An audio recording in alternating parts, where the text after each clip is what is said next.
Assalamualaikum warahmatullahi wabarakatuh.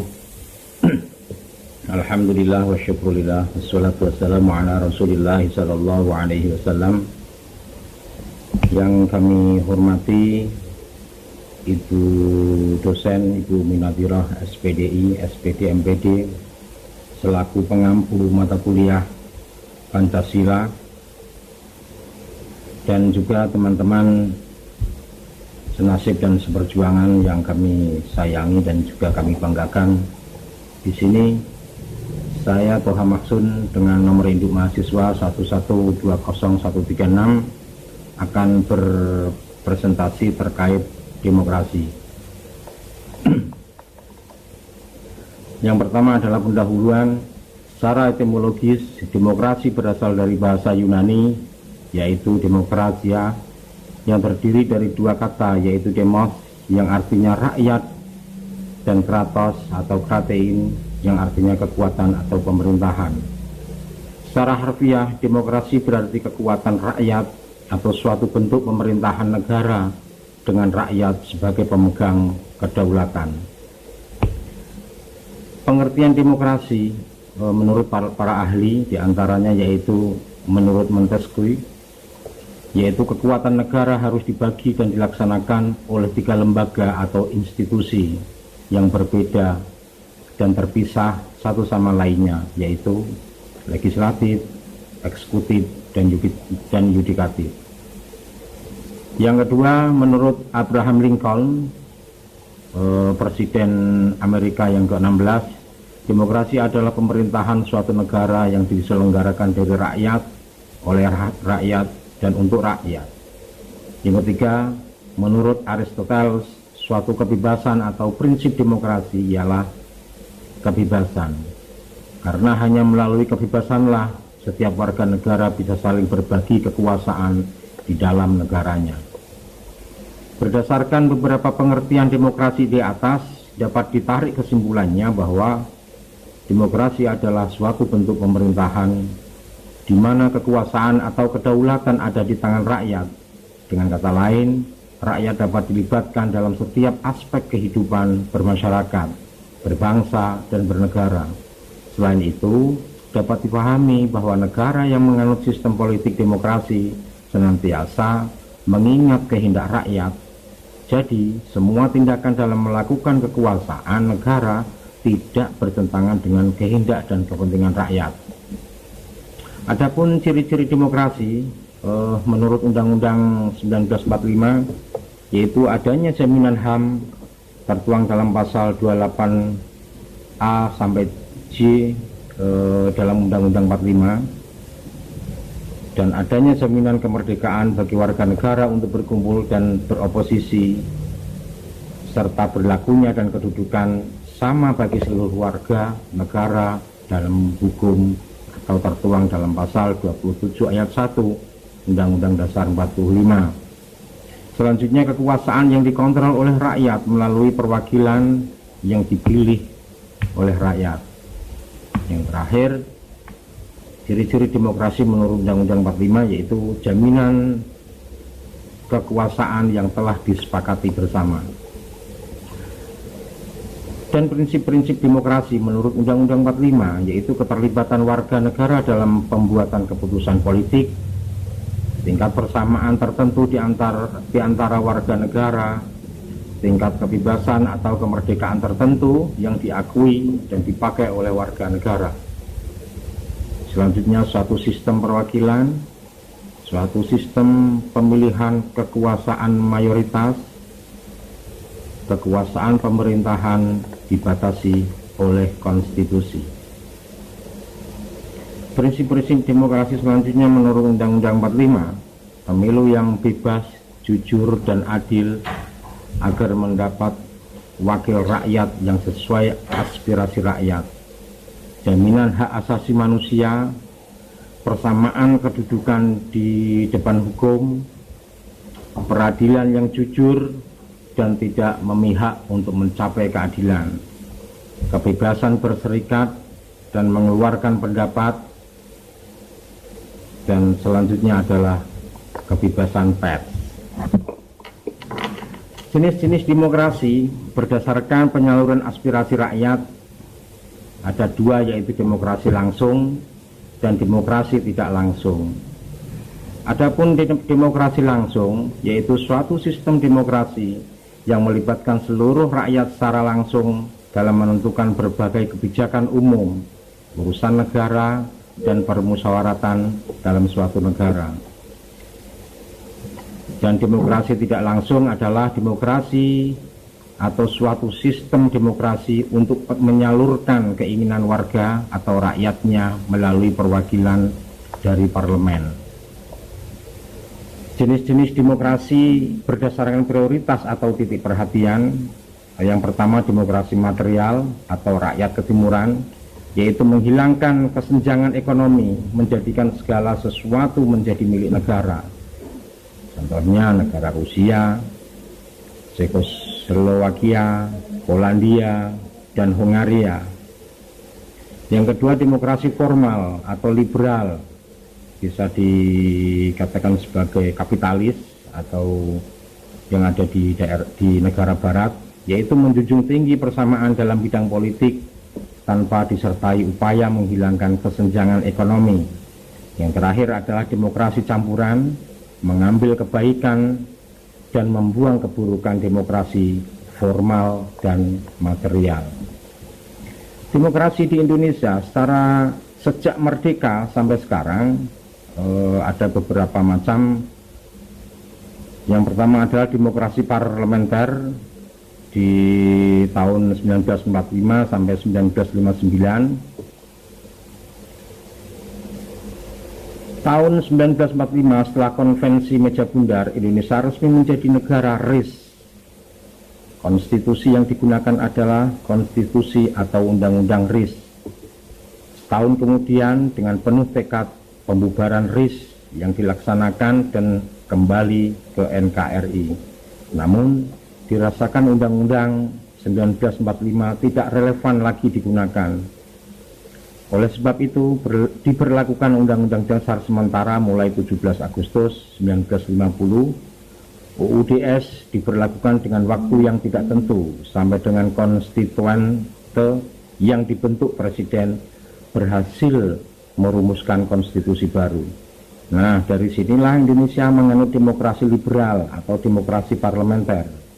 Akhirnya I.R. Soekarno mengeluarkan dekret Presiden tanggal 5 Juli 1959 yang menentukan berlakunya kembali Undang-Undang 45 dan demokrasi parlemen pun berakhir.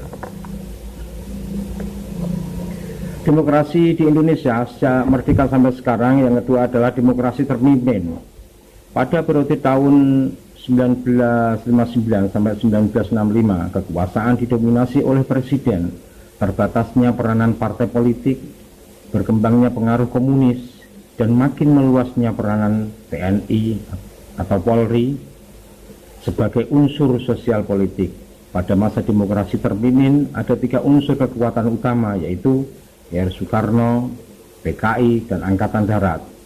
Pada masa ini banyak terjadi penyelewengan terhadap Pancasila dan Undang-Undang Dasar 45, antara lain pembentukan Nasakom atau nasionalis agama dan komunis, TAP MPRS nomor 3 MPRS garing 1963 tentang pengangkatan Soekarno sebagai presiden seumur hidup. Selanjutnya pembubaran DPR hasil pemilu oleh presiden dan pengangkatan ketua DPR GR atau MPRS menjadi menteri negara oleh presiden dan penyelewengan lain dalam pelaksanaan pemerintahan. Selanjutnya demokrasi Pancasila. Demokrasi Pancasila pada era Orde Baru kerap ditandai dengan dominasi peran ABRI atau Angkatan Bersenjata Republik Indonesia, birokratisasi dan sentralisasi pengambilan keputusan politik, pengembalian peran dan fungsi partai politik, campur tangan pemerintah dalam berbagai urusan partai politik dan publik, masa mengambang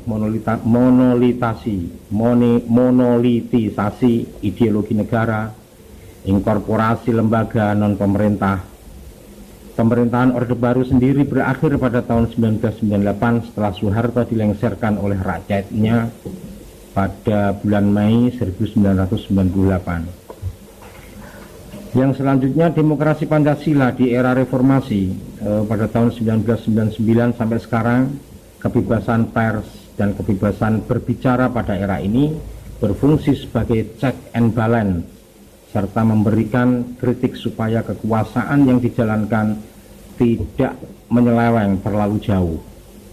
Dalam perkembangannya, demokrasi di Indonesia setelah rezim Habibie diteruskan oleh Presiden Abdurrahman Wahid atau Gus Dur sampai dengan pemerintahan Joko Widodo. Baiklah, kita menginjak pada pembahasan yang kedua tentang pemilu. Apa itu pemilu? Pemilihan umum yang selanjutnya disebut sebagai pemilu menurut Undang-Undang Nomor 15 Tahun 2011 tentang pemilu pada bab ketentuan umum pasal 1 ayat 5 dan ayat 2 adalah sarana kedaulatan rakyat untuk memilih anggota Dewan Perwakilan Rakyat, anggota Dewan Perwakilan Daerah, Presiden dan Wakil Presiden, dan untuk memilih anggota Dewan Perwakilan Rakyat Daerah yang dilaksanakan secara langsung, umum, bebas, dan rahasia, jujur dan adil dalam Negara Kesatuan Republik Indonesia berdasarkan Pancasila dan Undang-Undang Dasar Negara Republik Indonesia tahun 1945. Pemilu memiliki fungsi sebagai sarana legitimasi politik, sebagai perwakilan politik, sebagai mekanisme bagi pergantian atau sirkulasi elit politik, sebagai sarana pendidikan politik bagi rakyat. Kemudian sistem-sistem pemilu, ada 3 sistem di sini, yaitu sistem pemilu umum jenis distrik, mengandalkan daerah penduduk, bukan dilihat dari berapa jumlah penduduk yang ada. Meski dalam berkampanye banyak calon pemimpin yang mencalonkan, namun ketika pemilihan umum berlangsung hanya satu yang menjadi pemenangnya.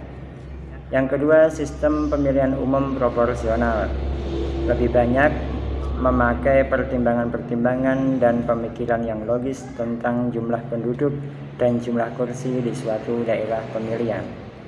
Dalam hal ini, daerah yang memiliki penduduk lebih besar maka bisa dipastikan akan mendapatkan jumlah kursi dalam jumlah yang besar pula. Hal ini juga bisa berlangsung sebaliknya. Kemudian pemilihan kombinasi merupakan gabungan antara sistem pemilu yang menggunakan sistem pemilu proporsional dan distrik.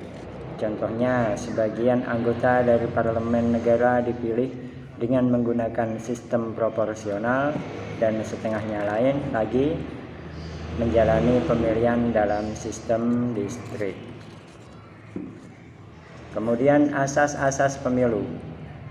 Dalam hukum, asas-asas pemilu terdapat di dalam pasal 2 Undang-Undang Nomor 8 Tahun 2012 dan Undang-Undang Nomor 15 Tahun 2011, yaitu langsung, umum, bebas, dan rahasia. Selanjutnya dalam perkembangannya berdasarkan Undang-Undang Dasar 1945 pasal 22E ayat 1, setelah reformasi ditambah 2 asas lagi, yaitu jujur dan adil. Manfaat pemilu.